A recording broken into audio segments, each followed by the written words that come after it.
ফেসবুকে বন্ধুদের সাথে আড্ডা দিচ্ছিলাম, ঠিক তখনই মা বলল, বাবা বালতিটা একটু ছাদে নিয়ে দিবি, কাপড়গুলো শুকাতে দিব। বললাম আমি পারবো না, আমি ব্যস্ত আছি। মা বলল, তুই তো মোবাইল টিপছিস, দে না বাবা একটু।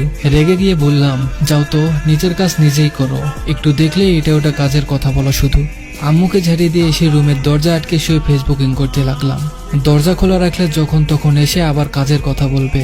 সন্ধ্যায় ছাদে বসে বসে চারপাশটা একটু নজর বুলিয়ে নিচ্ছি। হঠাৎই মোবাইলটা বেজে উঠলো। রিসিভ করতেই আম্মু বলল, কই আছিস বাবা? বললাম, আমি তো বলেই আসলাম আমি ছাদে যাচ্ছি, এরপরেও বাসায় থেকে কেন ফোন দিতে হবে? মা বলল, বাসায় একা একা ভালো লাগছে না, আয় না একটু বাসায়। বিরক্ত হয়ে বললাম, ধুর, কোথাও গিয়েও একটু শান্তি নেই। যাচ্ছি, তবে কোনো কাজের কথা বলা যাবে না। মুচকি একটা হেসে দিয়ে বলল, আচ্ছা আয়। বাসায় আসলাম।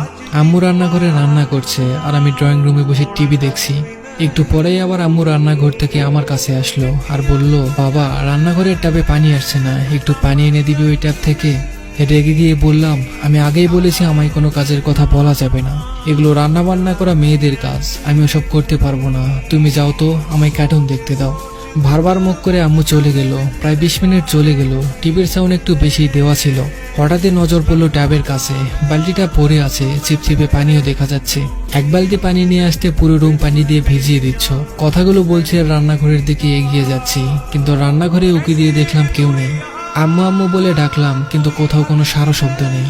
বাইরে ট্যাবের কাছে গেলাম, একটু এগোতেই আমার চক্ষু কপালে উঠলো। আম্মু মেঝেতে পড়ে আছে, চারিদিকে রক্তে লাল হয়ে আছে। দৌড়ে আম্মুর কাছে আসলাম। আম্মু, কি হয়েছে তোমার? আম্মু, কথা বলো। কি করব কিছুই মাথায় আসছে না। কোলে করে নিয়ে বাসা থেকে বের হয়ে একটা সিএনজি নিয়ে পাশের হাসপাতালে গেলাম। বাবার বন্ধু এই হাসপাতালের ডাক্তার। আম্মুকে নিয়ে আসতেই তাকে ওটিতে নেওয়া হলো। নিজের উপর আজ খুব রাগ হচ্ছে। এক বালতি পানি নিয়ে এসে দিলে কেমন ক্ষতি হতো। আম্মুর কিছু হয়ে গেলে নিজেকে কখনোই ক্ষমা করতে পারবো না। একটু পরে একজন নার্স এসে একটা কাগজ ধরিয়ে দিয়ে বলল, এগুলো নিয়ে আসুন তাড়াতাড়ি। আমি দৌড়ে ডিসপেন্সারিতে গিয়ে ওষুধগুলো নিয়ে আসলাম। আমি এসে দেখি ওবায়দুল আঙ্কেল ওটির বাইরে দাঁড়িয়ে আছেন। আঙ্কেলকে বললাম, আম্মুর অবস্থা কেমন এখন? আঙ্কেল বললেন, তোমার আম্মুর অবস্থা খুব খারাপ। তোমার আম্মুকে আমি গত সপ্তাহে বলেছি ভারী কাজ না করতে, কিন্তু কে শোনে কার কথা? শরীর একেবারেই দুর্বল, পড়ে যাওয়ার জন্য অনেক রক্ত বেরিয়ে গেছে। বললাম, যত রক্ত দরকার আমার শরীর থেকে নেন, আমার সব রক্ত বের করে নেন। আঙ্কেল বলল, আমাদের ব্যাংকে কিছু রক্ত ছিল, সেগুলো দিয়েছি, কিন্তু শরীর রক্ত নিচ্ছে না। তুমি নিয়ে আসতে অনেক দেরি করে ফেলেছ। কষ্ট হলেও বলতে হচ্ছে, এখন সবকিছু উপরওয়ালার হাতে, আমাদের করার কিছুই নেই। তবুও ডাক্তাররা শেষ চেষ্টা করছে। চোখের পানি মুছতে মুছতে বললাম, প্লিজ আঙ্কেল, এমন বলবেন না, আমার আম্মুকে বাঁচিয়ে দেন। আমার কথা শেষ না হতেই সাদা কাপড়ে মুড়িয়ে একটা নিতর দেহ নিয়ে নার্স বেরিয়ে আসলো। একজন ডাক্তার এসে আমার কাঁধে হাত রেখে বলল, তুমি নিয়ে আসতে অনেকটা দেরি করেছো, নয়তো তাকে বাঁচানো যেত। আমার পুরো পৃথিবীটা আজ থমকে গেছে। যাকে আমি এত অবহেলা করতাম, আজ তার নিতর দেহ আমার শরীরের সমস্ত শক্তি কেড়ে নিয়েছে। দু চোখ দিয়ে অঝরে পানি পড়ছে। কাঁপা কাঁপা হাতে মুখ থেকে কাপড় সরালাম। কোনোদিন ভালো করে এই মায়া মুখটা দেখা হয়নি। পৃথিবীর সমস্ত মায়া যেন এই মুখে।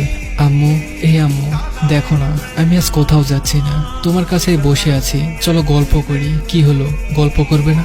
আমি আজ তোমার সব গল্প শুনবো। কোথায় কি করেছো, কোন দিন তুমি স্কুলে স্যারের বকা শুনেছো, সব শুনবো। বলো আম্মু, প্লিজ বলো। আমি তোমার সব কাজ করে দেবো আম্মু। একবার কথা বলো আম্মু। তুমি ছাড়া আমায় বাবা বলে কে ডাকবে বলো? আম্মু, আম্মু, তুমি না আমার মেয়ে?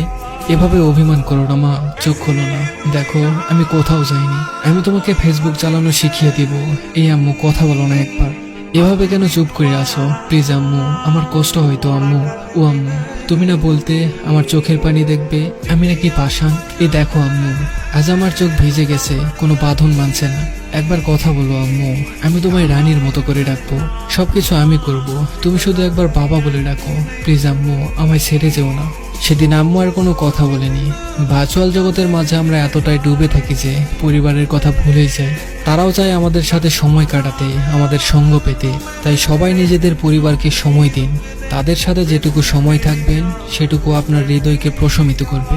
মনে রাখবেন, পরিবারের এক একটা সদস্য একবার হারিয়ে গেলে পৃথিবীর কোনো কিছুর বিনিময়ে আর ফিরে পাবেন না।